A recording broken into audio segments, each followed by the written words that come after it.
그래서 그때 이렇게 전병호 비서가 이렇게 와서 이렇게 네. 제가 가장 사장단에서 제가 가장 젊었고 네. 추진력이 있으니까 네가 맡아서 해라 하고 저한테 이렇게 그걸 이렇게 예약을 책임을 맡긴 거예요. 아, 예, 예. 예. 그래서 이제 반야둠 이제 술을 팔로 찾느라고 네네. 조선 제62 수출 회사 같이 이제 많이 몇 년 다니고 또 실제 또 그런 일도 했었고요. 그랬거든요. 그렇군요. 예. 그런데 그 정보들을 제가 다 가지고 있잖아요. 네. 그러니까 북한 당국에서 김일성 명의로 중국 정부의 체포령을 의뢰했고, 네. 중국 공무원에서 동부 삼성에 수비를 내렸고, 네. 그리고 저는 선택의 여지가 없으니까 갈 곳은 한국 대사관밖에 없었고, 네, 그렇죠. 네. 예. 그리고 한국 대사관에서 밤샘 조사를 해보니까 네. 예? 이거 어마어마하잖아요. 그렇죠. 예? 그러니까 당장 군함을 띄운 거예요. 예, 군함 띄워가지고. 그럼 어디서 칭다오에서 타십니까? 아니 저기 대련에서 이렇게 밀항을 해가지고 그리고 그때 그 안기부 간부가 직접 군함 타고 공해까지 마중 나왔어요. 예, 그리고 그 양반은 해군에서 운영하는 저 함정들 있지 않습니까? 예. 안기부에서 해군의 이삭한 예. 함정들이 예. 신색이나 이런 것들. 예. 그 사진 있죠. 네네. 있습니다. 예. 그리고 그 양반은 이렇게 한 등급 승진했다 그러더라고요. 예. 그런데 문제는 이제 얘네들이 저를 들여다놓고 그때 제가 북경에서 출발 날짜를 며칠 미뤘어요. 왜 미뤘는가 하면은 그때 이제 안기부가 대사관에서 그런 얘기를 하더라고요. 여기 지금 이렇게 남한으로 가고자 하는 한 가족이 있다. 그리고 또 한 형제가 있다는 거죠. 한 가족하고 형제가 있는데 김 선생님 며칠만 좀 미루시면 그들도 데리고 같이 갈 수 있다. 어차피 이렇게 군함은 움직이니까 한 번에 자리를 많으니까. 예. 그래서 그러면 내가 며칠 미루겠다. 그들도 같이 데리고 가자 그런 거예요. 그래서 한강철 형제하고 염한철씨 형 가족. 그래서 같이 타고 온 거예요. 같이 타고 왔는데 그래서 새벽 2시에 이제 4월 28일 새벽에 인천공항에 내려가지고 이제 저는 따로 이렇게 하고 따로 하고 염한철씨 가족은 또 이렇게 따로 또 해가지고 그 다음 날로 염한철 씨 가족은 다시 홍콩으로 보낸 거예요. 홍콩으로 보내가지고 그리고 홍콩에서 하룻밤 자고 거기서 여권 다시 이렇게 만들어가지고 홍콩에서 비행기 타고 귀순한 걸로 기술 씌워버린 거예요. 그래서 이제 인천공항인가 뭐 들어오는 걸로 그죠? 왜 그랬는가 하면 그때 한겨레에서 어떤 기사가 나왔는가 하면은 그 염한철 김영삼 전 대통령 차남 김현철. 김현철 씨 불법 정치 자금 수수 그게 폭로된 거예요. 그거 덮으려고. 그거 덮으려고 이제. 염한철 씨 가족을 이제 기술 쏘를 벌인 거예요. 이게 어떻게 보면 쇼를 한 거죠. 쏘를 벌인 거고. 그리고 이렇게 저는 이렇게 언론에 공개하지 않고 얘네들이 이제 저한테 이제 강요를 한 거죠. 내 신분을 바뀔 수가 없다. 네가 당신이 가지고 있는 정보도 이렇게 다 공개할 수가 없다. 그때 왜 이러는가 하면은 이제 제가 이제 이게 필요하면 그때 이제 자료를 다 드릴게요. 그때 이제 이렇게 북한하고 미국하고 해외 연락하고 한참 신경전을 벌일 때예요. 신경전을. 그래서 이렇게 이렇게 북한에서는 이렇게 우리가 이렇게 오메가와트 발전소에서 이렇게 핵연료를 우리가 꺼내겠다. 연료봉을 꺼내가지고 플루토늄 추출하겠다 이런 거 아니에요? 꺼내겠다. 그래서 다시 재충전하겠다 하면서 미국은 하지 말아라. 우리가 이렇게 본 상황에서 우리 감시하에서 해라. 그렇죠. 막 이렇게 신경전 막 얘네들 마지막 카드가 핵연료 bom이었어요. 근데 내가 그 상황에서 대한민국이 도착한 거예요. 그 날짜별로 다 이제 자료를 가지고 있어요. 그 날짜별을 가지고 있는데 그 상황에서 내 말이 터지게 되면은 북한이 이렇게 우라늄 생산 이미 2년 전에 동결됐고 그리고 해일용 생산 동결이 동결됐고 장고가 얼마 안 남았고 그리고 이제 미국으로서는 제네바 합의를 할 필요도 없죠. 할 필요가 없는 경제 제재만 하면 되니까. 그렇죠. 합의 나와 있는 거예요. 김일성이 지금 무릎 꿇기 일버전이었어요. 이 무릎 꿇기 딱 일버전이었거든요. 왜냐하면 그때 국제 환경에서 러시아도 이렇게 계획 개방으로 살길 찾기 바빴고 중국도 등소평이 이렇게 고양이 잡을 수만 있다면, 쥐만 잡을 수 있다면 검은 고양이도 흰 고양이도 상관없다는 그런 상황이었고, 이게 러시아도 그렇고 중국도 그렇고 북한을 돌릴 여력이 없는 거예요. 그러니까 지금 김일성으로서는 선택의 여지가 없었고 무릎 꿇기 딱 1버전이었거든요. 그 상황에서 이 정보만 넘어가면 모든 게임은 끝나버리는 거예요. 근데 얘네들이 열흘 동안을 이렇게 나오고 이제 이렇게 한 거예요. 처음에는 이게 저도 이렇게 좀 이렇게 처음에 이렇게 들이다 앉히더니 한 10명 반달형 테이블 있잖아요. 네. 내가 가운데 앉고 이쪽으로 10명 비행이 둘러서 이렇게 앉고 조사관들이 몇 마디 오가다가 이렇게 책상을 갑자기 딱 치더라고요. 그러면서 처음에 이제 수사관 중에 하나가 그러면서 사태질 하더라고. 여기까지 올 때는 이게 선생님 하면서 모셔왔잖아요. 그래서 돌변한 거예요. 그래서 저는 이렇게 너무 당혹스럽고 그 상황이. 그래서 제가 좀 이렇게 어형이다 보니까 좀 다혈질이잖아요. 그 상황을 이렇게 내가 도무지 납득이 안 돼가지고 그러면서 이렇게 갑자기 이렇게 반말질하더라고. 야, 너 죽고 싶어, 맞고 싶어, 뭐 이런 쌍욕을 하면서 그 반말을 하면서 그러더라고. 그 상황이 내가 도무지 납득이 안 되고 용납이 안 되고 그러면서 저기 수사관들이 다시 질문하겠다 그러더라고요. 다시 앞전에 한 것들을 다시 질문하겠다. 그래서 뭐 이건 그 조사 기법 중에 하나입니다. 그래서 이름 하더라고요. 그래서 내가 이미 말했다. 다시 말하라 그러더라고요. 난 내 입을 한 번 뱉은 말은 내가 반복을 한다. 직업 그것도 이미 말했다. 그 거의 피의자 취급하는 건데요. 직업해서 그것도 이미 말했다. 그러니까 이게 그다음 대화가 안 되잖아요. 그다음 내가 참지 못하니까 경련이 되기 시작한 거야. 내가 어떻게 하지 못해. 지금 일촉즉발인 거예요. 터지기 일촉즉발인 거예요. 그러니까 팀장이 당황해가지고 스탑 시키더라고요. 딱 스톱 시켜가지고 이 수사님들 다 철수시키더라고요.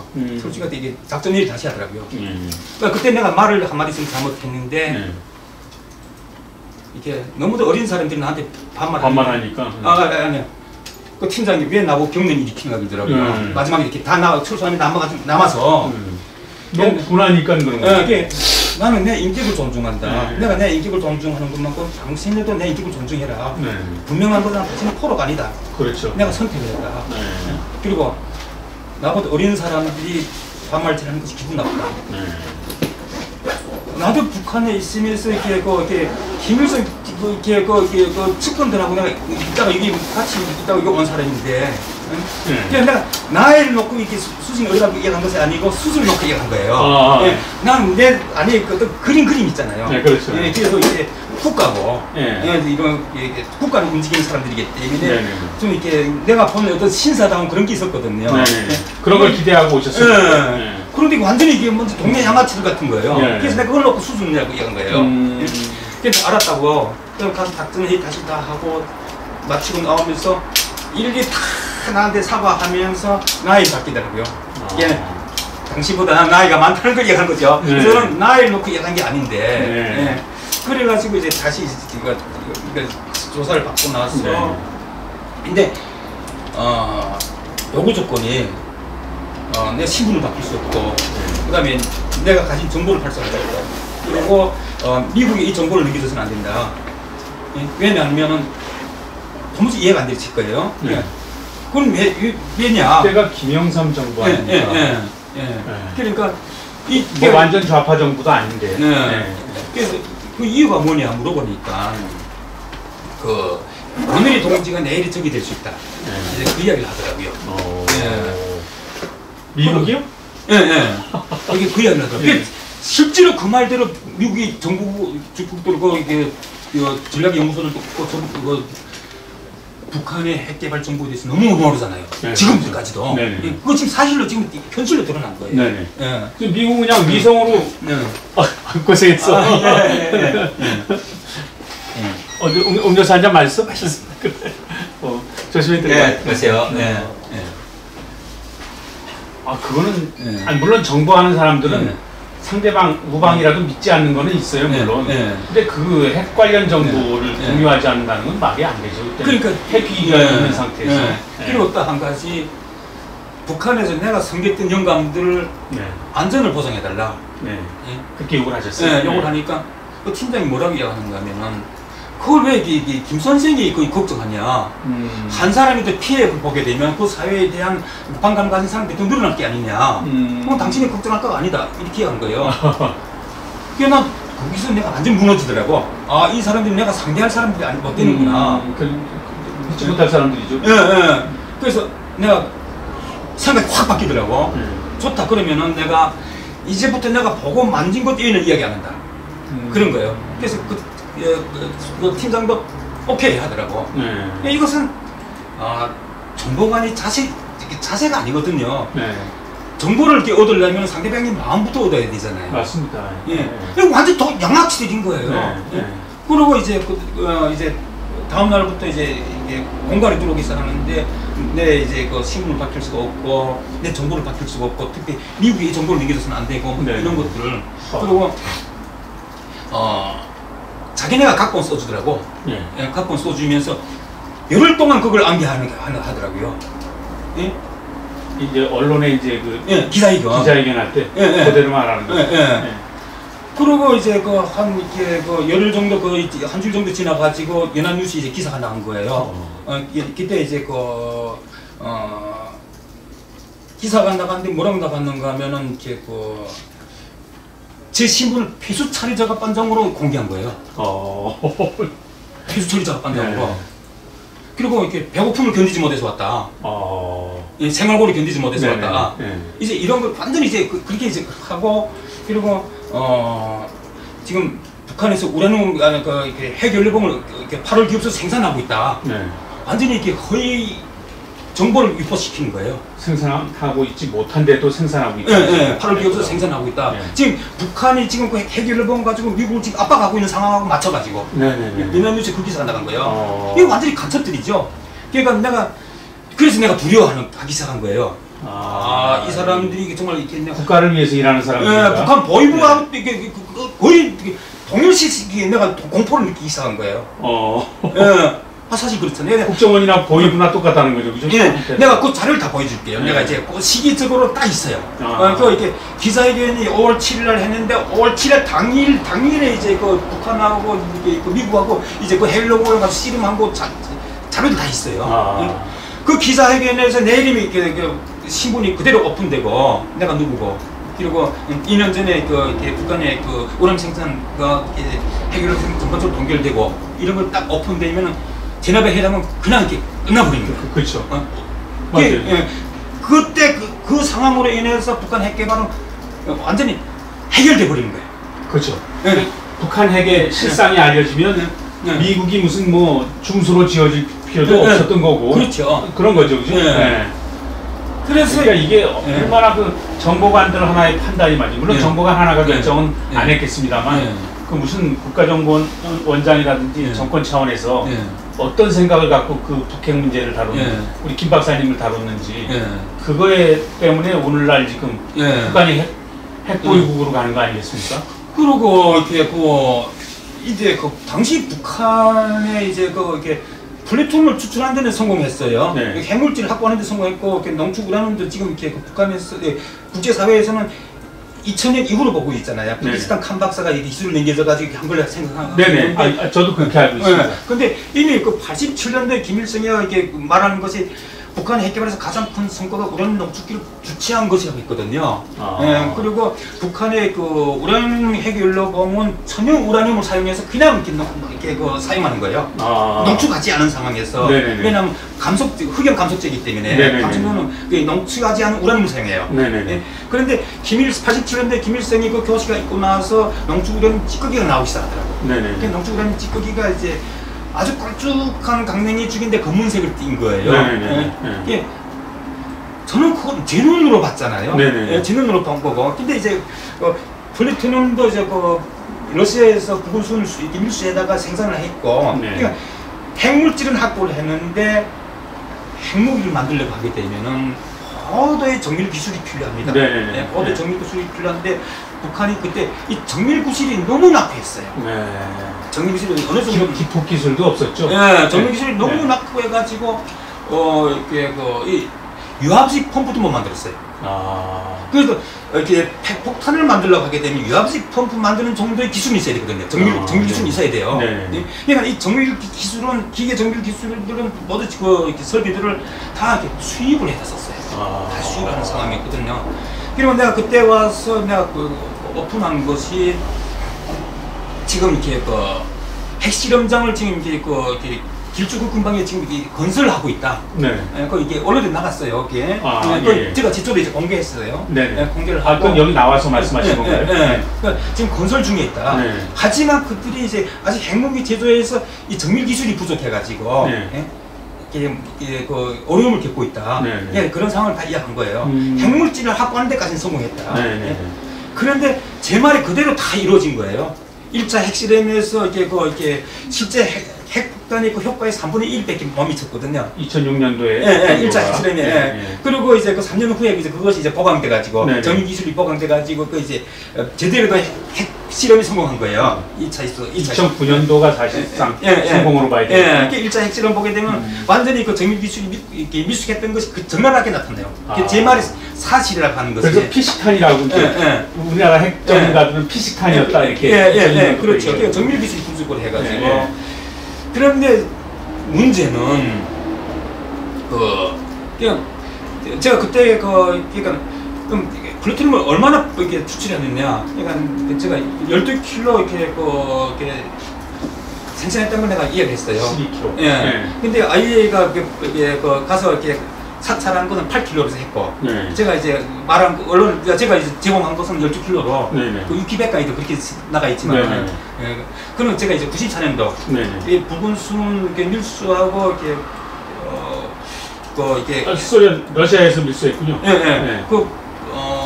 그게 이제 그 핵분해를 시키는데 이제 베릴륨이 들어가요. 베릴륨.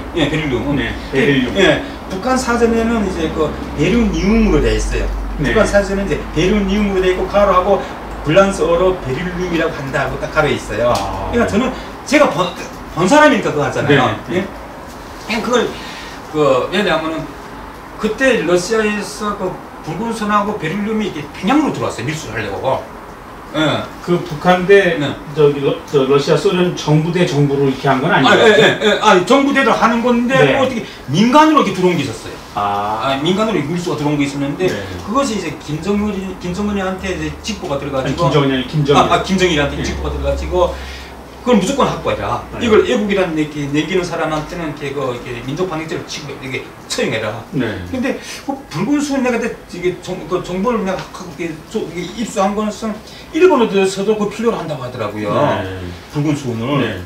근데 그 김정일이가 그 지시를 이렇게 전병호 비서하고 박수홍봉 일부 부장한테 한 거예요. 그냥 이게 전병호 비서하고 전병호. 압니다. 군수산업 담당 비서. 그 사람이 그 북한의 핵 개발을 전담한 사람이고. 그래서 황장혁 비서가 넘어와서 그 얘기도 했었죠. 이제 그 양반들랑 제가 같이 회의도 하고 제가 그랬던 사람이기 때문에. 그 전병호 비서하고 박성봉 일부 부장이 박성봉. 우주공업 일부 부장. 그러니까 이게 자기네가 나설 수가 없으니까 제가 그때 이게 그 핵개발 자금 확보 때문에 에어거리 사업을 책임지고 있으면서 남포에 나가 있었거든요. 그래서 저를 이렇게 호출한 거예요. 그래서 저를 호출해가지고 네가 빨리 알아봐라. 그래서 제가 그걸 이렇게 뛰어든 거예요. 뉴스에 가담하게 산 거죠. 그래서 이제 94년도 그 오기 전까지 제가 플루토늄 추출을 12kg를 이렇게 확보했다. 그걸 내가 이제 제공하게 된 거예요. 그래서 IAEA 이렇게 사찰 그거하고 또 차이가 있는 거고. 그래서 내가 이제 그걸 이제 이야기를 한 거예요. 그런데 문제는 안기부가 실제 이런 정보는 이제 은폐하고.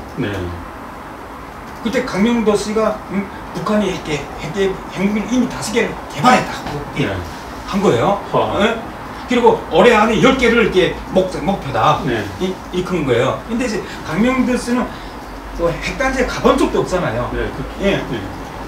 이 관계자들 만나본 적도 없잖아요. 그러니까 이렇게 저는 은폐해놓고 완전히 이렇게 뭐라고 그러죠? 이렇게 완전히 모든 제 신분부터 모든 것을 이렇게 유조해가지고 완전히 이렇게 해놓고 그러니까 강명도 씨를 이렇게 내세워가지고 거의 사실 유포시킨 거예요. 이제 이거 이렇게 말하자면 북한이 이렇게 1만 간첩 사단을 파견해도 할 수 없는 일을 지금 안기부가 한 거예요, 지금. 그 강명도 혹시 만나보셨어요? 강명도 좀 아니요, 못 만나봤죠. 이제 그 안기부가 그때 그 상황에서 저는 이렇게 안기부를 지금 이야기하는 거죠. 그리고 이제 이게 그때 이렇게 나오면서 제가 이제 각서를 쓴 거예요. 네. 이걸 발설하지 않겠다는 거. 네. 근데 그 후에 제가 한 번 이제 이게 발설한 적이 있어요. 네. 예? 도무지 이렇게 내가 이렇게 오고를 하잖아요. 네. 내가 가지고 있는 북한이 지금 이 상황에서 이게 북한이 세상에 알려야 되는데, 네. 그리고 영변 지구의 지하 핵시설도 그것도 이렇게 세상에 알아야 되는데, 네. 그래서 어느 날 2년 후에 내가 이제 네. 강남 어느 성결교회에서 내가 기자회견을 하겠다고 여기서 팩스를 돌렸어요. 네. 팩스를 돌리고, 그리고 그날 기자들 그 다음 이렇게 모여놓고. 네. 그 영변 지하 핵시설이 있다가, 그리고 이제 거기 쭉 하고, 네. 그날 이렇게 마치고 바로 나와서 서울역에서 기차 타고 경상남도로 내뺀 거예요. 네네. 계속 그때 삐삐가 있었잖아요. 아, 예. 삐삐가 안경없이 계속 들어오는 거예요. 예. 그 경상남도에 내가 보름 동안에 이제 이렇게 강연 일정이 잡혀 있었어요. 네. 그 다음에 내가 가는 곳마다 그때 학교들에 이게 강연 일정이 잡혀 있었거든요. 네. 가는 곳마다 그 지역에 또 안기부 지부가 있더라고요. 있죠. 예, 지부 요원들 나와가지고, 딱 강연에 들어가려고 하게 되면 딱 나와서 입을 다물라고. 핵 문제 발설하지 말라고. 주의딱 주의. 그리고 이제 강연 일정을 마치고 이제 다시 이제 대성공사에 굴려 들어간 거예요. 네. 굴려 들어가서 1박 2일 동안에 취조받고 다시 또 각서 쓴 거예요. 네. 그러니까 말하자면 이 사회를 혼란시킬 목적으로 이걸 발표했다. 그게 아니잖아요. 네. 근데 내가 이거 못 쓰겠다 하니까 얘네들이 이렇게 막 그러면 이렇게 당신 간첩으로 이렇게 우리가 이렇게 결론 내리면 당신 간첩이 될 수도 있다. 네.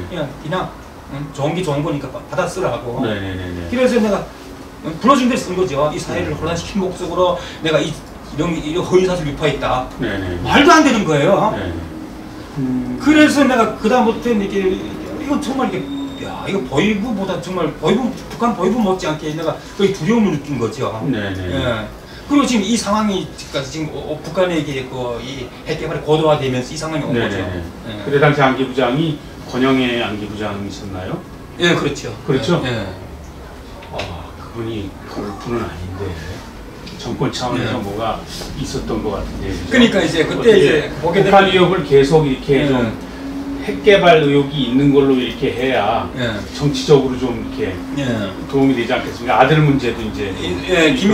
그때 관련 기사들 보게 되면 김인철 씨가 이제 안기부 이제 1처장이가 김기섭 씨, 자기 이렇게 신복들을 안기부에 심어놨다 그랬잖아요. 네네네.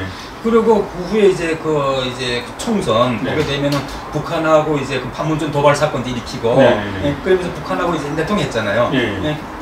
그리고 북풍 사건, 그리고 이제 북빙에서 북한 이제 여직들하고도 만나고, 그러니까 그런 기사들 보면서 나도 그 희생양일 수도 있겠다. 이제 정치적으로 저도 그런 생각이 듭니다. 정치적 희생양이 될 수도 있겠다. 내가 그 생각을 의심을 떨칠 수 없는 거죠. 참 어떻게 보면 그 개인적인 정치적인 욕심 때문에 국가적으로 지금 굉장히 현재 국민들을 위험에 빠뜨린 거 아니겠습니까? 그렇죠. 전 세계를 지금 위험에 빠뜨린 거예요. 전 세계를. 어떻게 역적질이죠? 그때 완전히 끝낼 수 있는 타이밍이었거든요. 제가 가진 정보를 그냥 기자회견에서 말만 했으면 끝났어요. 북한이 경제 제재를 더 강화해야 된다 그러면 끝나는 거죠. 뭐. 북한 문제 해결된다. 그러니까, 아니 2년 전에 북한이 핵개발 동결됐다. 이미. 이제 무릎 꿇을 일만 남은 거예요. 그 미국의 이제 92년도 그때 영변 폭격 설이 북한에 다 돌았거든요. 그래가지고 우리가 이렇게 이 행정체계를 군사체계로 다 바꿨어요. 폭격에 대비해가지고. 그래서 이제 직장 촉당 비서는 이제 대대장을 하고, 저는 또 이렇게 참모장을 하고 이렇게 군사체계를 다 바꿔가지고 이렇게 지휘체계를 만들어 놓은 거예요. 폭격에 대비해가지고. 전시 체제로. 그게 완전 이렇게 공포 분위기였어요. 그래서 북한의 이제 이게 핵 개발 관리들도 3년을 이렇게 버티기 힘들다고 그랬어요. 3년을. 근데 3년이 길게 봐서 3년이었어요. 길게 봐서 3년이었는데 그 상황이었고, 그래서 김일성이가 이렇게 카터 전 대통령을 만나가지고 김영삼을 꼭 만나게 해달라 그런 거예요. 이 문제를 해결할 것은 김영삼밖에 없다고. 이제 카터의 해골이 다 나오잖아요. 클린턴? 카터가 들어갔었잖아요. 클린턴 때. 카터 전 대통령한테 김일성이 이제 그런 거예요. 이 문제 해결할 건 김영삼밖에 없다. 김영삼 꼭 만나겠다. 그래서 이제 그 둘이 만나기로 했다가 이제 죽었는데. 그렇죠. 이게 지금 김영삼 정부가 굉장히 머릿속이 복잡했군요. 그러니까 클린턴 북핵 문제를 해결하기 위해서 지금 뭐 거의 경제 제재 플러스 북한 그 폭격, 북폭까지도 지금 그 고려하고 김영삼한테 전화를 했었잖아요. 그렇죠. 김영삼 대통령은 이 지금 굉장히 굴러 들어온 우리 김 박사님이 이제 보물인데 김 원장님이 이걸 기자회견 시켜가지고 북핵 문제는 없다. 미국한테도 알려서 북핵 문제는 이제 없다. 끝났다. 이렇게 하면은 그냥 해결이 되는 건데. 그렇죠. 이걸 정치적으로 어떻게 활용할까를 생각하는 것 같아요. 그리고 어떻게 또 이슈를 만들어가지고 그냥 허위사실 입고시겠죠. 북한이 이미 핵무기 5개 가지고 있다. 어떻게 못 가지고 없었죠. 전혀 없었죠. 핵물질을 확보하는 데까지만 성공했다고 내가 얘기했잖아요. 그래서 정밀기술 부족으로 그래서 이런 상황이 있고 지금 핵실험장을 저기 길쭉은 주변에 지금 건설하고 있고 이런 상황을 내가 다 이야기했고 그래서 그때 이제 그 미사일도 이게 그 사거리가 확보가 안 됐기 때문에 그 길쭉은 무수단니 이제 그 핵개발 부대 47단에서 한 개 대대를 보내가지고 90년대 한반도 지도에서 일본 동경하고 가장 가까운 거리예요. 그러니까 그 당시까지만 해도 미사일 그 사거리가 확보가 안 됐기 때문에 거기다 이제 그 핵미사일 기지를 건설했는데 근데 내가 처음에 와서 그 이야기를 하니까 아무도 믿지 않더라고요. 근데 3년이 지나서 내가 말한 대로 거기서 미사일 일본을 향해 날아간 거예요.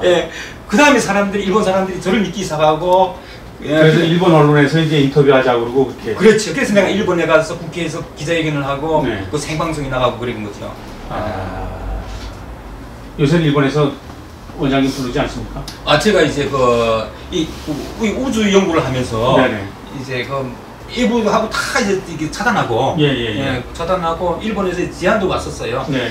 이렇게 빈에서 이렇게 국제 이런 원자 회의하는데 같이 가자고 자기는 다 되겠다 이런 제안도 왔었는데 그때는 내가 한창 이 우주 연구할 때니까 내가 이제 사용하고 이제 그랬죠. 근데 기자로서 이제 질문해야 되는 게 우리 저기 원장님은 94년도에 오셨으니까 북핵 그 초기에 오셨기 때문에 지금 현재 그 북한 어떤 핵개발 상황이나 그런 거는 좀 정보가 없으실 수도 있다. 이런 이제 당연한 점들이 있습니다. 당연한 거죠. 근데 지금 이제 고도화에 됐다고는 당연한 거고.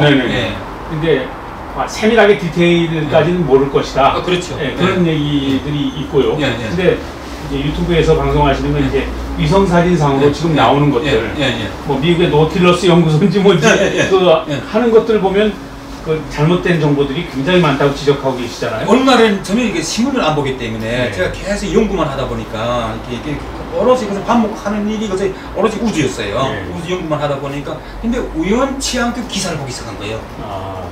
그래서 제가 이제 충격을 받은 거예요. 아니 그 처음에 이게 어느 날 이렇게 TV를 들었는데 이제 분광이라고 하는 게 나오더라고요. 그래서 한일회담 결렬되고 나서 그래서 내가 조선일보에다 기사 제보를 한 거예요. 그거 잘못된 정보다. 내가 이제 그걸 한 거예요. 그리고 어느 날 또 이렇게 인터넷에 기사를 보니까 그러고 나서 내가 관심을 가진 거예요. 보니까 내가 충격을 받은 거예요. 충격을 받고 그 다음부터 내가 다 뒤져보기 시작한 거예요. 도대체 상황이 어디까지 와 있나 하고. 그러니까 그 상황인 거예요. 미국의 이제 국방정보국이라든가 전략연구소들이라든가 대북정보들이라든가 대한민국이 물론이고 너무도 이게 한 95% 가까이 이게 다 온 거예요. 근데 제가 하나 궁금한 게 하노이 회담에서 이제 결정적으로 결렬된 게 이제 마지막 그 회담에서 볼턴이 참석하면서 김정은한테 이제 뭔가 내밀었잖아요. 근데 이런 것도 있잖아. 그때 우리 저 원장님 보시기에 그 정보가 만약에 부정확한 정보를 내밀었으면 김정은이 보고 어떻게 생각을 했을까요, 정말? 그게 어떤 정보인지 좀 모르겠지만. 그러니까 이제 제가 이제 여기서 하면서 내가 그 말씀드렸습니다만 남한의 기사들인가 미국의 이제 정보국이라든가 전략연구소도 발표되는 것도 있잖아요. 북한에서 다 수집해서 보잖아요. 그러니까 북한이 지금 잘못된 자신감을 갖고 있는 거예요. 너무도 모르잖아요. 그러니까 천하의 미국조차도 네. 위성 사진으로만 볼 뿐이지 우리를 모른다. 네, 너무 모르잖아요. 네. 네. 그럼 자신감을 갖겠죠? 그렇죠. 네. 네. 그 어저께 그 방송한 것도 그거거든요. 네. 89년도에 이게 동창이 빈 터널 가서 이렇게 보고 3억 달러를 띄웠잖아요. 사기 당한 거잖아요. 저 기름을 주기로 했습니까? 뭐 쌀 주기로 쌀 60만 톤. 쌀 60만 톤. 그게 이제 3억 달러라는 거예요. 예. 그러니까 이제 그러니까 미국에서 위성 사진 보니까 그게 뭐가 있는 거예요. 네. 뭐가 있어가지고 그래서 이게 오판을 한 거예요. 네.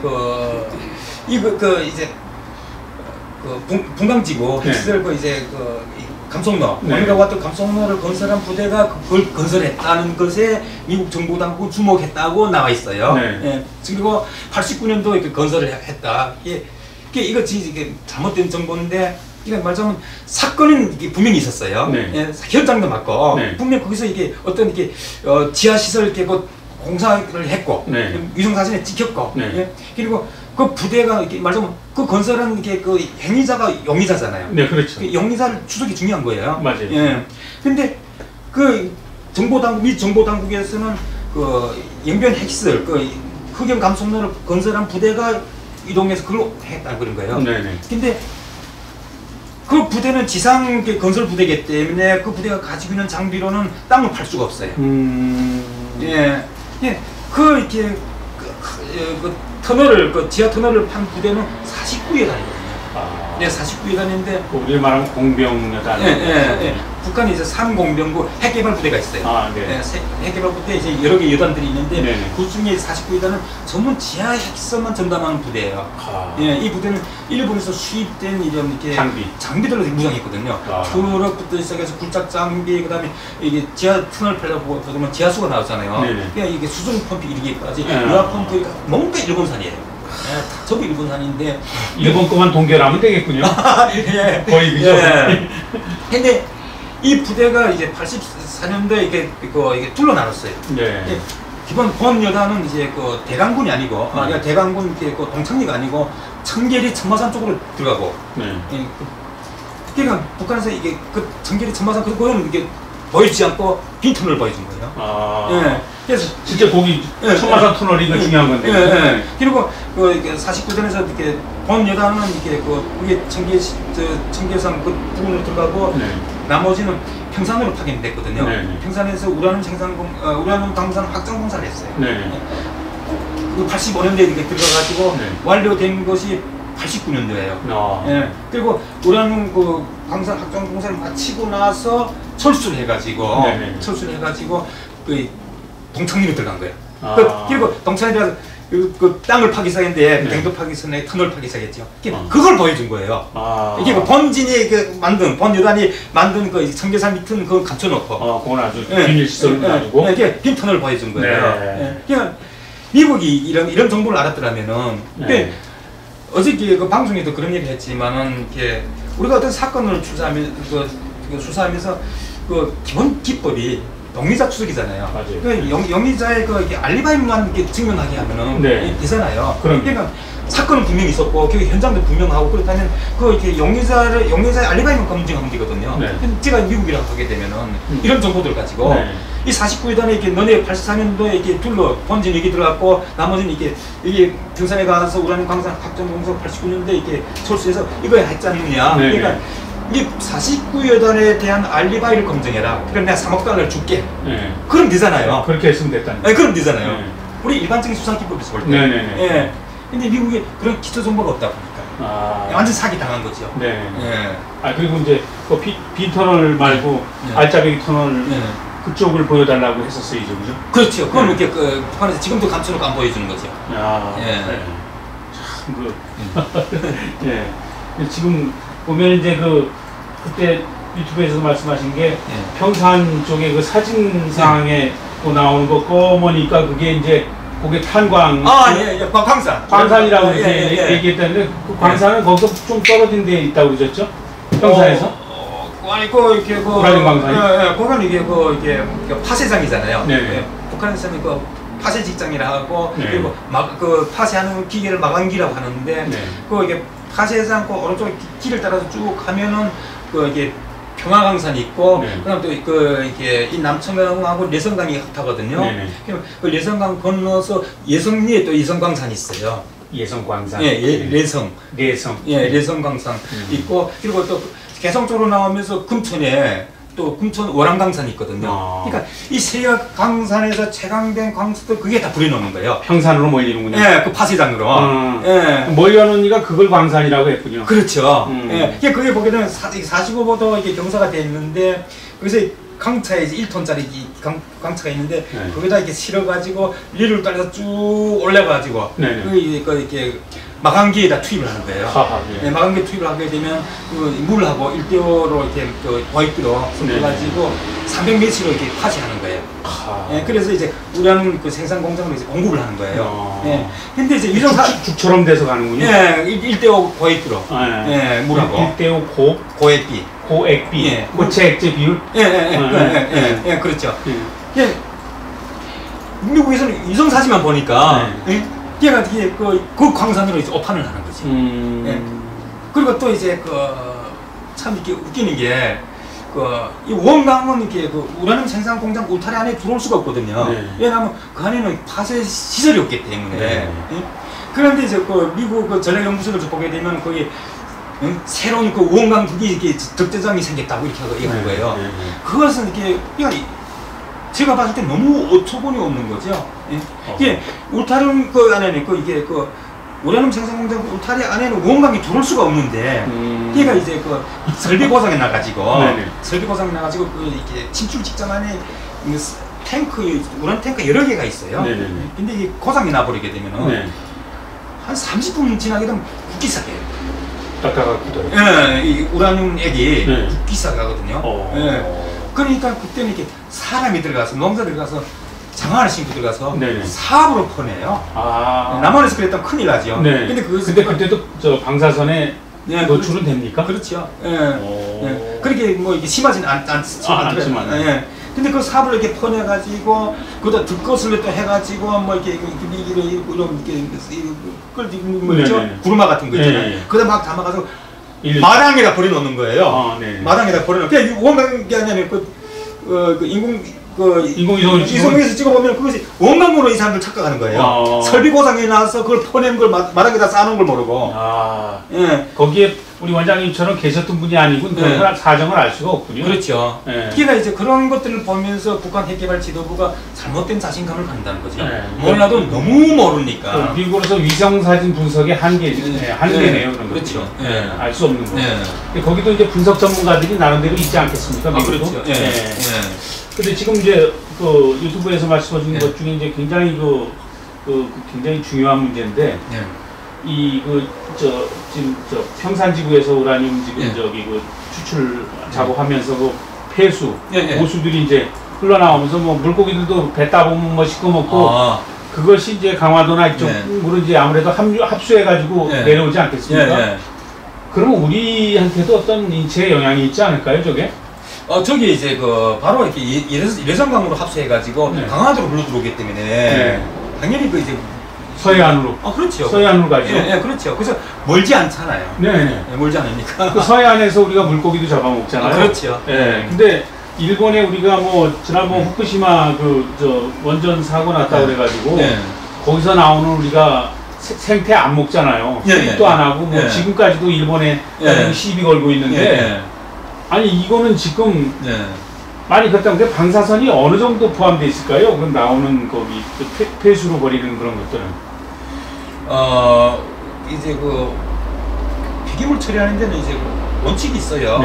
원칙이 있는데 석회로 처리하거든요. 석회로 처리하는데 이제 석회를 이렇게 우라늄을 정제하고 남은 것들이죠, 물론. 그러니까 우라늄, 바나디움 다 추출하고 처음에는 이제 원광에서 우라늄 추출해내고, 그다음 바나디움 추출해내고, 몰리브덴, 니켈, 라듐 추출해내고, 나머지를 이제 석회유하고, 석회를 이렇게 구워가지고 150메시로 이렇게 갈아가지고 분쇄. 150메시로. 그만큼 밀가루처럼 이게. 아니 북한 말인가봐요. 메시.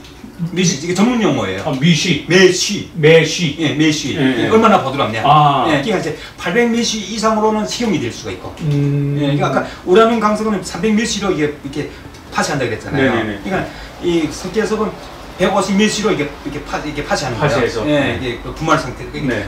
이렇게 갈아가지고 이거 액체 상태로. 예, 그걸 이제 우라늄 액에다 섞게 되면 그 이제 우라늄 그 알갱이를 걸어안고 이렇게 포획해가지고 가라앉는 거예요.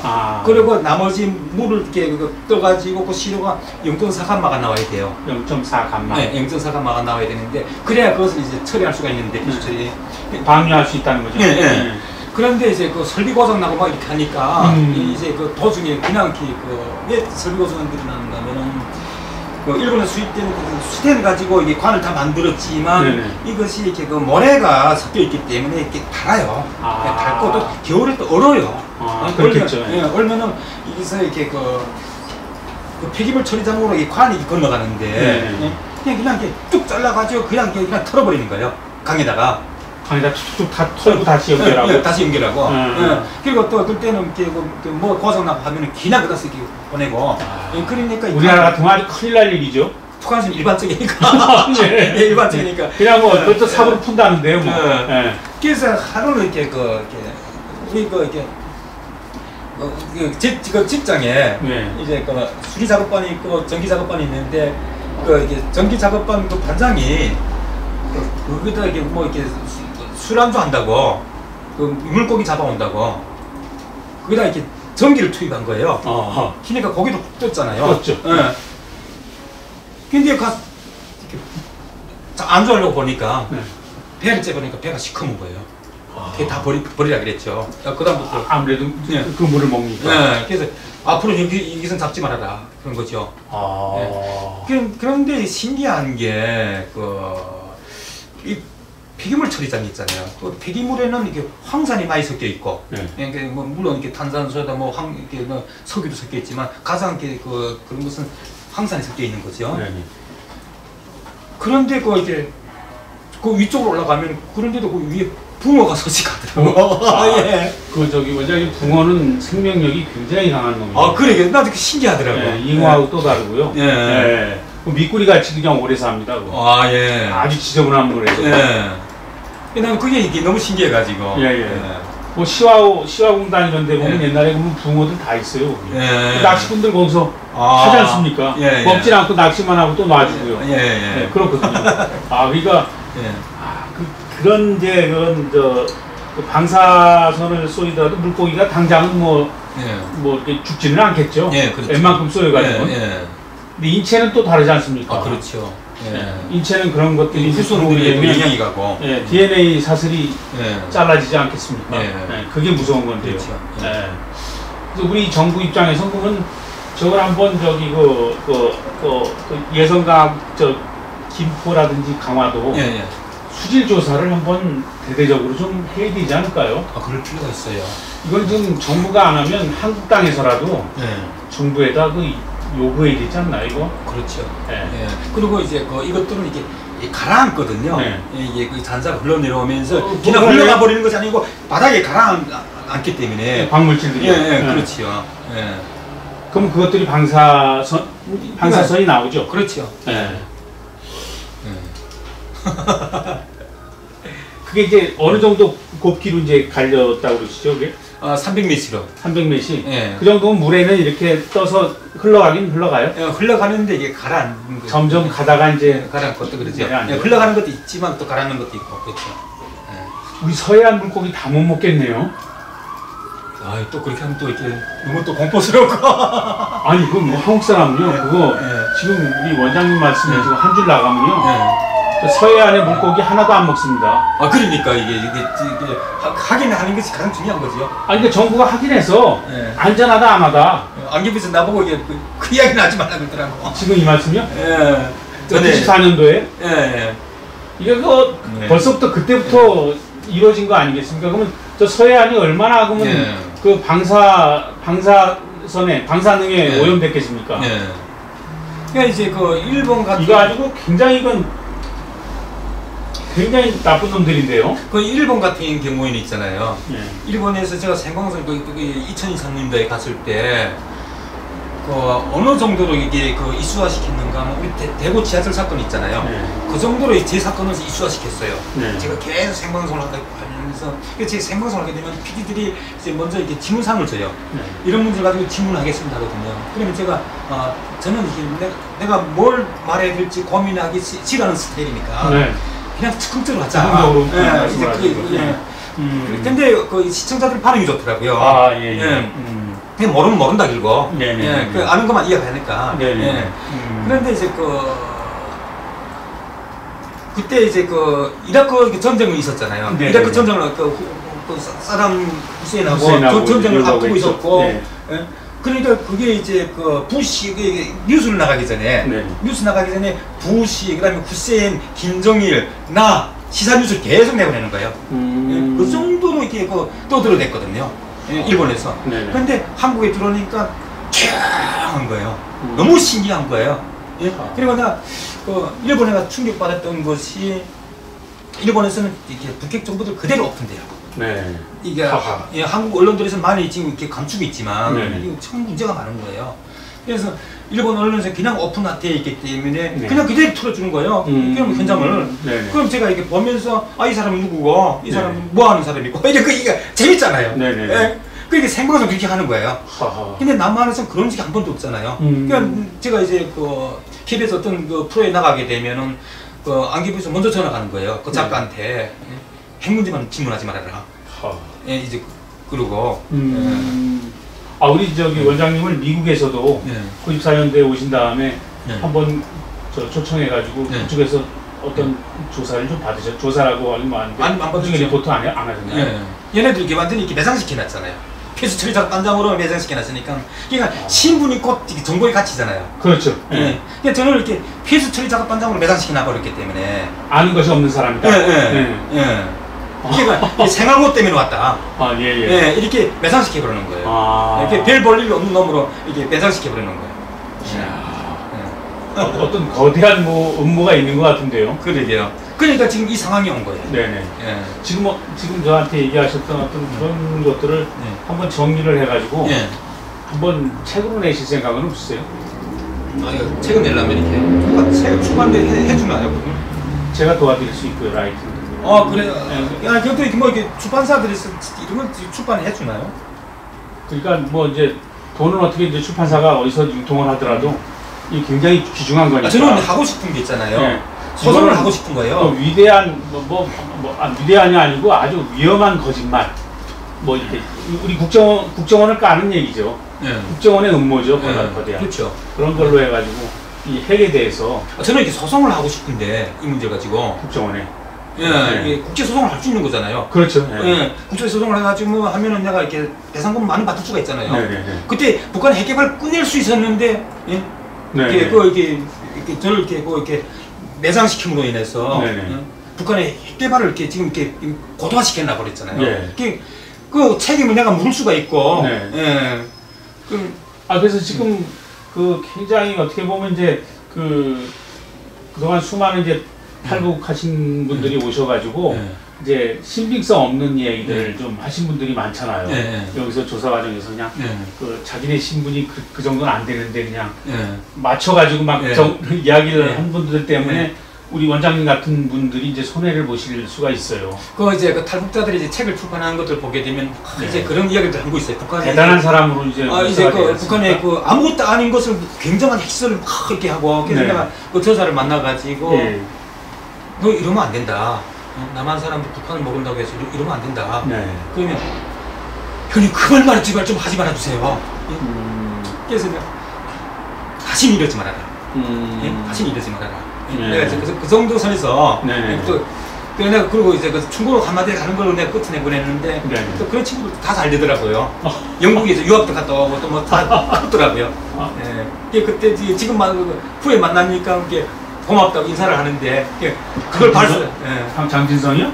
아니요, 이렇게 다른 친구가 있는데 그런 것들을 이렇게 발설을 해주지 않아서 고맙다고 그러니까 이게 참 언론들도 이제 아까 유튜브에서도 언론들도 지금 눈 깜깜이로 그냥 정부가 떠드는 거랑 미국이 떠드는 거 그대로 보도하잖아요.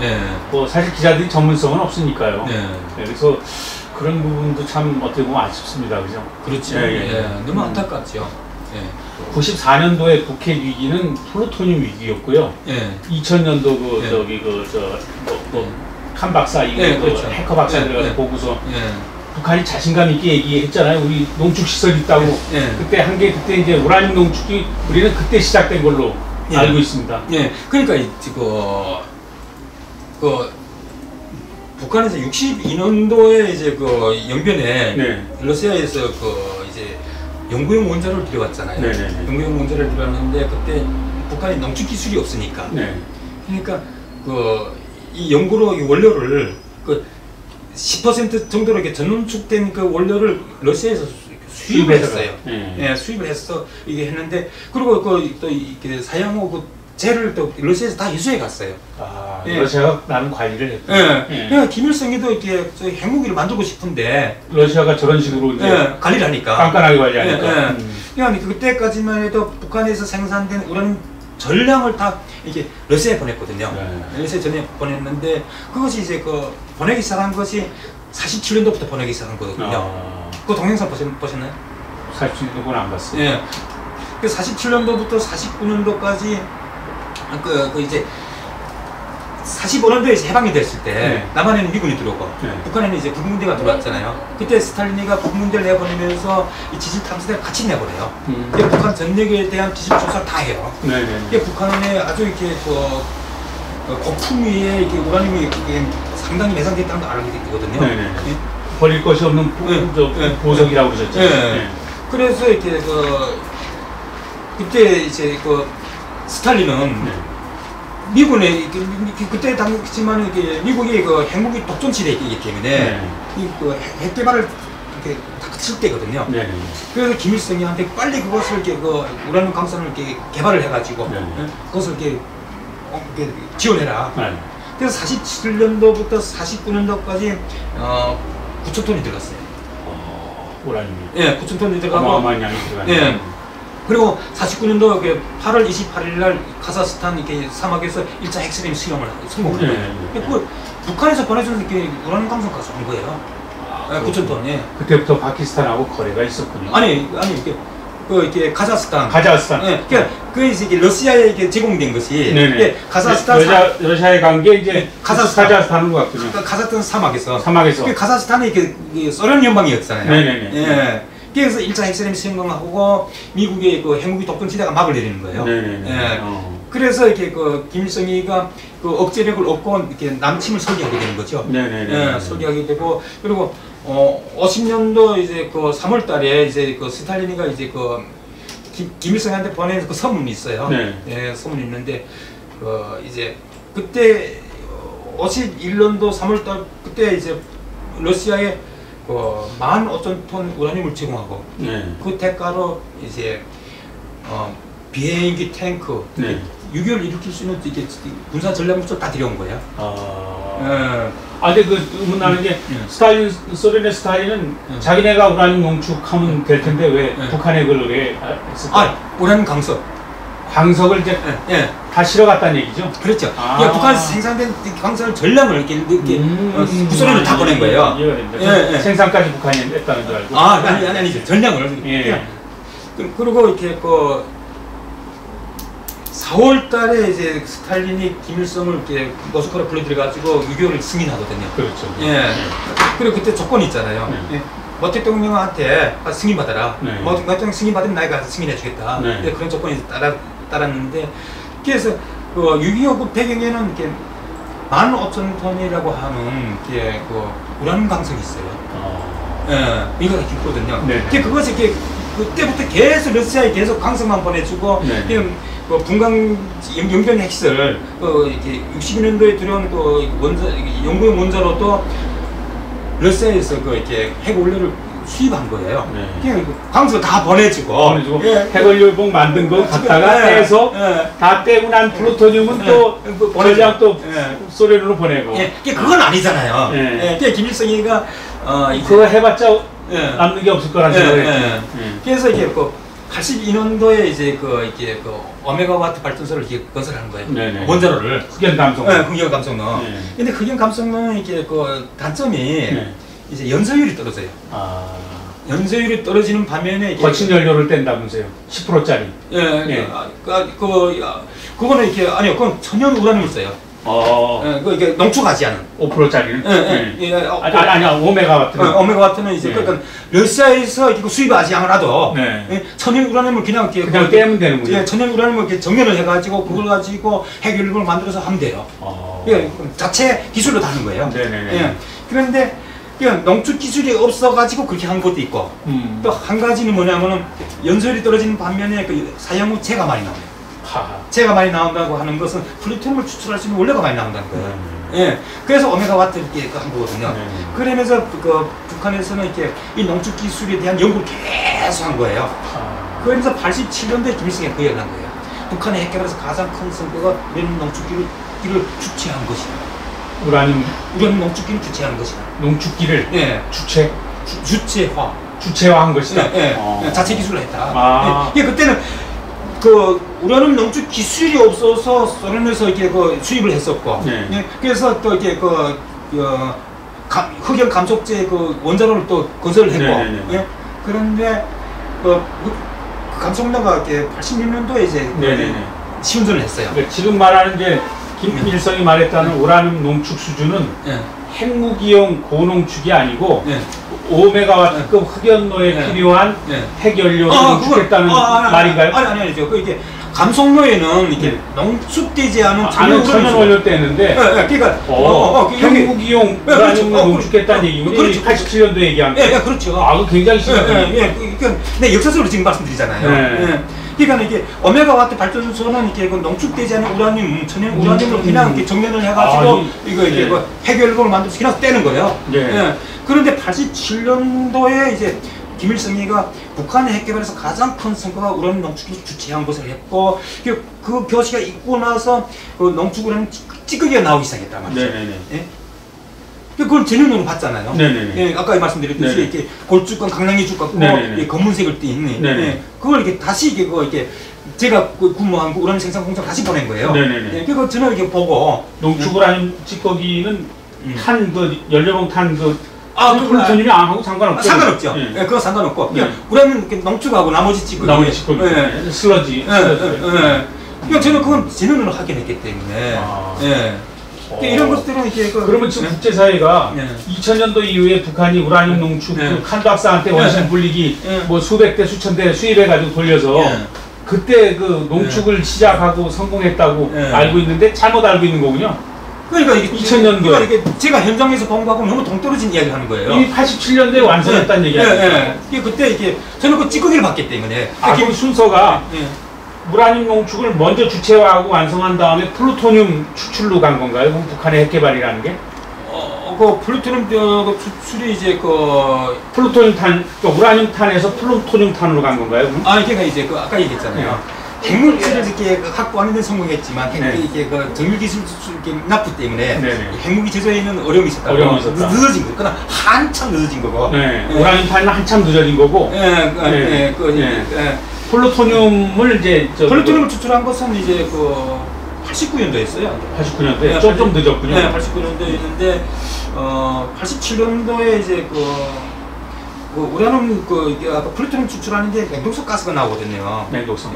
그때 이게 12월 기업소 지금 국제사회에서 방사학 실험실이라고 하는 그게 12월 기업소라고 해요. 12월 기업소. 12월 기업소라고 하고 우라늄 생산 공장은 4월 기업소라고 하고 그리고 핵연료봉 생산 공장은 8월 기업소라고 하거든요. 이름도 재밌게 잘 근데 12월 기업소에서 플루토늄 추출을 하다가 실험을 하다가 3명이 이제 맹독성 가스에 중독돼 가지고 평양 봉화진료소를 실려가지고 넉 달인가 입원해 있다가 나왔거든요. 그래서 나와서 식물인간 됐다는 소문이 돌았고, 그리고 2년 후에 이제 첫 플루토늄 추출이 성공해요. 성공하고 내가 기억에 나면 2월 달로 아마 기억하고 있는데 김일성, 김정일이가 너무 기분 좋아가지고 너무 좋아가지고 직접 분광으로 찾아간 거예요. 찾아가지고 관계자들 다 이렇게 격려하고 그리고 김정일이가 전병호 비서한테 이 관계자들한테 최고의 선물을 줘라. 근데 북한에서 최고의 선물을 줄 게 없잖아요. 예. 그러니까 일본에서 도시바 TV를 이렇게 수입에다가 줬어요. 네, 도시바 TV를 선물에다 수입을 해서 줬는데 그때 저도 이렇게 그 리모컨이라고 처음 구경했어요.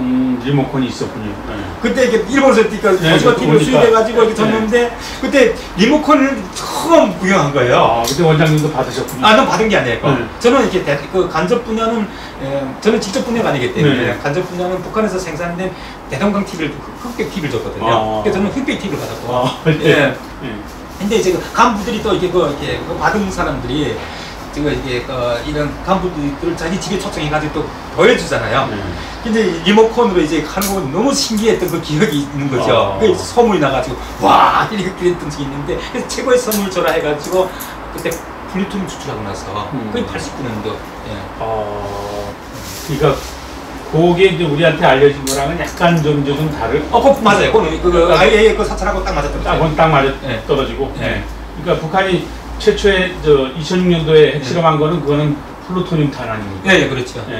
2009년도에 한 거 또 플루토늄 탄환이고 우라늄 탄은 언제죠? 그건 내가 제가 잘 모르겠어요. 네네네. 그 이후에 우라늄 탄을 한 것 같아요. 그러니까 우리는 우라늄 그 농축이 상당히 그 2000년대 이후에 진행된 걸로 이렇게 알았었어요. 그러니까 그거는 저도 그렇게 알고 있으니까 분명히 잘못된 정보입니다. 그리고 이제 칸 박사는 직접적으로 언급한 건 없어요.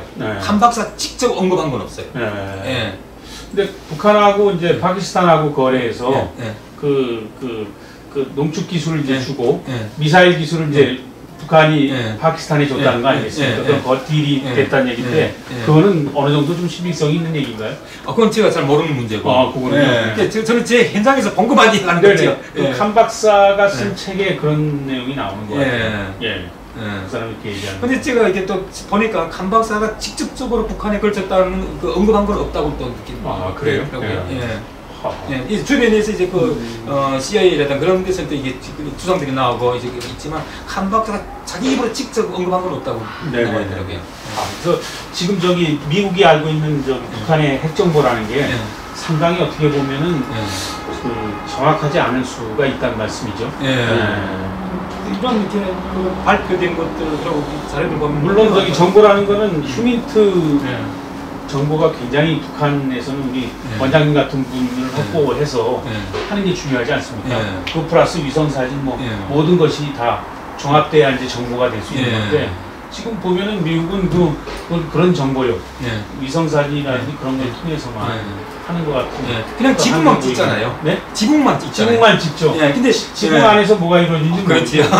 그리고 그 위성사진을 찍으면 아까 말씀하셨듯이 뭐 이렇게 굳어진 거 그냥 삽으로 퍼놓은 거 그걸 원광석 덩어리 이렇게 쌓여져 있는 걸 보인단 말이죠. 새로운 원광 이렇게 시설이 생겼다고 이렇게 그런 것들을 북한 핵 개발지도 보면은 핵을 포기하고 싶지 않죠. 너무 모르니까. 이건 적당히 속이면 되겠고. 너무 모르니까. 좀 어느 정도가 돼야 되지 너무 모르잖아요. 근데 우리 이제 남한 사람들은 볼턴이 이제 하노이 회담에서 딱 뭔가를 보여줬으니까 미국이 위성사진으로 그냥 뭐 전지전능하게 다 북한의 그냥 핵 개발을 그냥 개미새끼 하나 기어가는 것까지 다 확인하고 딱 스모킹 건을 내놔가지고 꼼짝 못하고 있다. 이렇게 알고 있거든요. 그러니까요. 그러니까 이게 계속 사기당하잖아요. 북한은 속으로 웃을 수도 있다는 거죠. 웃을 수 있는 것도 아니고 자신감을 갖는다고. 그렇죠. 핵을 포기하고 싶지. 그러니까 이게 처음 하고 완전 이제 이게 계속 난항이 커지잖아요. 그러니까 이 김영삼 정부 때 그 클린턴 대통령하고 잘 했으면 우리 박사님 우리 원장님을 활용해가지고 이 자체가 없었을 수 있었다. 막을 수 있었다. 그때 이게 기자회견에서 이게 제가 그걸 딱 한마디만 했으면은. 잠깐만요. 여보세요? 네네.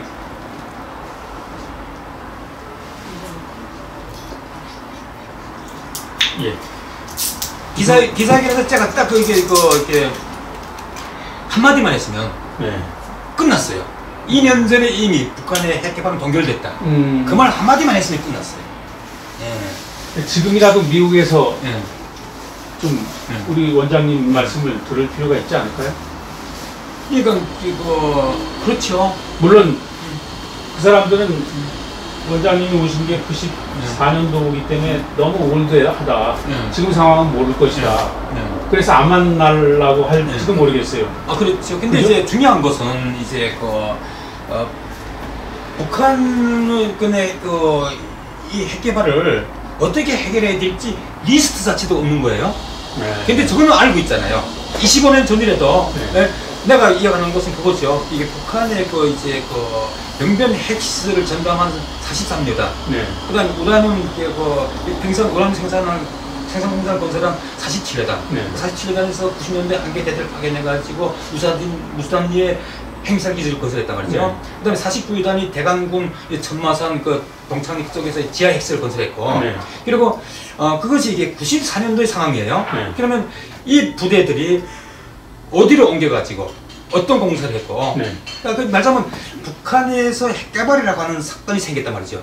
사건이 생겼는데 용의자는 제가 알고 있잖아요. 예, 용의자들이 있잖아요. 지금 말씀하시는 용의자들이 움직이는 그 행적만 보면 된단 말이죠. 그렇죠. 그 용의자들이 알리바이를 증명해라. 그럼 나와요. 그 부대들이 이 부대는 어디로 옮겨가지고 몇 년도에 이 공사를 그러니까 94년도에 이렇게 우라늄 생산 공작을 완료하고, 그다음에 어디로 옮겼으며, 어떤 일을 했고, 그 알리바이를 증명하게 하고, 그리고 대강군 이렇게 지하시설, 이렇게 청계산 그 밑에 지하시설, 그다음 동천리 터널, 이 부대가 49단이 어디로 옮겼고 어떤 일을 했고, 알리바이를 증명하게 하고, 43여단이 영변 핵심 했던 부대 어디로 지금 옮겼으며 어떤 일을 했고 그 알리바이를 검증하게 하는 거고. 그리고 북한에 지식탐사대가 2개 있어요. 용왕산 지식탐사대가 이제 평산지구에 이제 강산을 이제 개발을 확장했고, 그리고 또 보월산 지식탐사대가 있는데 그것도 이게 핵 개발과 관련된 지식탐사대인데, 그러니까 이 지식탐사대들의 알리바이를 증명하게 하고. 그리고 그러면 일단은 이렇게 지나간 핵 개발에 대한 추적이 깊이 있게 들어갈 수 있어요. 과거의 핵에 대해서는 다 노출된단 말이에요. 그걸 위성 사진하고 맞춰가지고, 위성 사진하고 이렇게 맞춰가지고 알리바이를 증명하면은 아주 깊이 있게 들어갈 수 있죠. 그런데 이제 미국은 아직 이런 리스트가 없는 거예요. 지금 말씀하신 그 리스트. 없는 거예요. 이 용의자의 리스트가 없는 거예요. 아니, 제가 이렇게 경찰이라면 당연히 이게 사건 수사를 이렇게 해야 되는 거 아니에요? 그렇죠. 제 말이 맞는 거죠. 그리고 다른 한 가지는 이렇게 앞으로 이렇게 미래 핵을 어떻게 할 억제할 것이냐, 미래 핵 개발을 어떻게 원천적으로 봉쇄할 것이냐. 그것은 이렇게 북한의 이제 플루토늄 이제 생산이라든가 농축 우라늄 프로그램을 원천적으로 봉쇄할 수 있는 방법이 있거든요. 뭡니까? 북한의 우라늄 광석 원광 채광부터 정년하고 핵 연료봉 생산하는 데까지 남북이 합작을 하는 거예요. 남북이 합작? 남북이 합작을 해가지고 거기서 생산된 전량을 남한의 원자로에서 연소시키는 거예요. 전량을. 전부 다 가져와가지고. 그리고 지금 이것은 지금 당장이라 달 수가 있잖아요. 설비 돌아가기 때문에. 이렇게 있는 설비를 그냥 사용하면서 점진적으로는 이렇게 영변 핵설에 있는 우라늄 연료봉 공장은 폐기하고 이쪽 비무장지대 하나 새로 건설하면 되는 거고. 그렇게 하면 지금 당장 가동할 수 있는 거고. 그리고 전량을 남한의 원자로에 가져와서 여기서 연소하고 생산된 전기를 북한에 제공하는 거예요. 제공하고. 굉장히 좋은 미래지향적인 아이디어인데요. 그러면은 이렇게 북한에서 이렇게 아무리 땅속에다 잘 감춰놓은 우라늄 농축 시설이든 이렇게 무력화돼 버리는 거예요. 이게 땅속에 숨겨놓은 고양이한테 먹이를 안 주면 굶어 죽잖아요.